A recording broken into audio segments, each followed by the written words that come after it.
দেখো, আমি বলবো দায় তিনটে পক্ষের। একটা পক্ষ শতদ্রু দত্ত, একটা পক্ষ পুলিশ, একটা পক্ষ প্রশাসন। শতদ্রু যতক্ষণ একটা বন্ধ ঘরের মধ্যে মিট অ্যান্ড গ্রিট বা ইয়েতে ইভেন্ট অর্গানাইজ করছিল, সেটা ওর টিম সামলানোর পক্ষে যথেষ্ট দক্ষ ছিল এবং খুব সুন্দরভাবে আমি সকালে গিয়ে দেখেছি যে যেভাবে ও প্রত্যেকটা জিনিস নাম ধরে ধরে তাদের ব্যাচ দিয়ে যেভাবে একটা জিনিস করেছে, ব্যান্ড দিয়ে, একদম যেরকম নাইট ক্লাবে সেই ব্যান্ড ধরে ঢোকা, একদম সেইরকম প্রফেশনালিজমের সঙ্গে করেছে।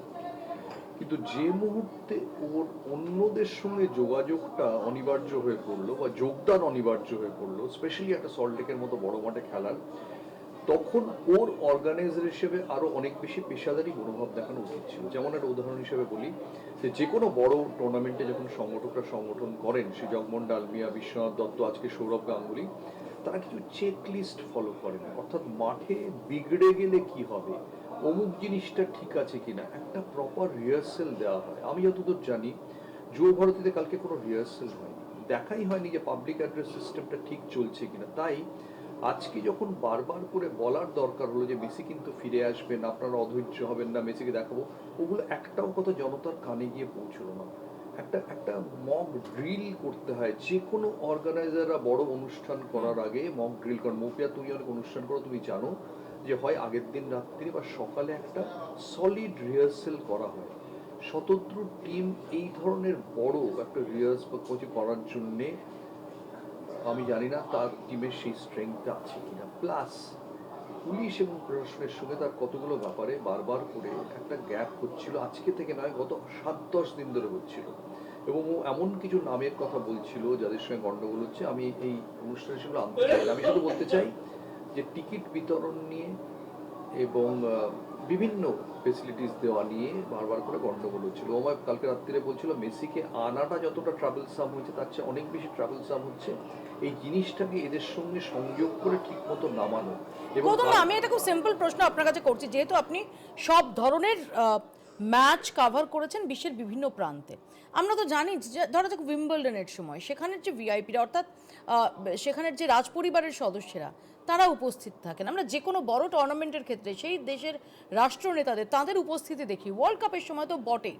তো কোথাও মানে সেখানেও তো নিশ্চয়ই ভিআইপিরা যে ঢুকবেন বা তাদের সঙ্গে যারা ঢুকবেন সেটা তো একটা নিয়ন্ত্রণের মধ্যে থাকে, তার তো একটা একটা সংখ্যা থাকে, সেটা তো একটা নির্ধারিত থাকে। আপনার কি কোথাও মনে হয়েছে যে আজকে সেটা ছিল?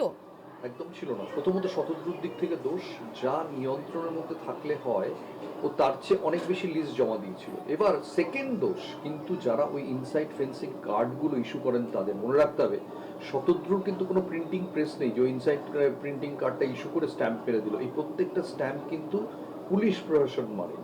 অর্থাৎ পুলিশ প্রশাসন যখন দেখলো যে একটা লোক এতগুলো ইনসাইড ফেন্সিং চাইছে, তাদের বলা উচিত ছিল যে এতগুলো ফেন্সিং কেন চাইছো ভাই, এতগুলো ফেন্সিং তো দেওয়া হয় না, ডুরান্ডে দেওয়া হয় না, শিল্ডে দেওয়া হয় না, যখন আইএসএল হয় দেওয়া হয় না, তোমার কেন লাগবে। এই জায়গাটাতে পুলিশ এবং প্রশাসনের, এবং মাঠে আজকে যে পরিমাণ পুলিশ ছিল, আমি বলবো ময়দানে 70 দশকের চেয়ে বেশি পুলিশ থাকতো।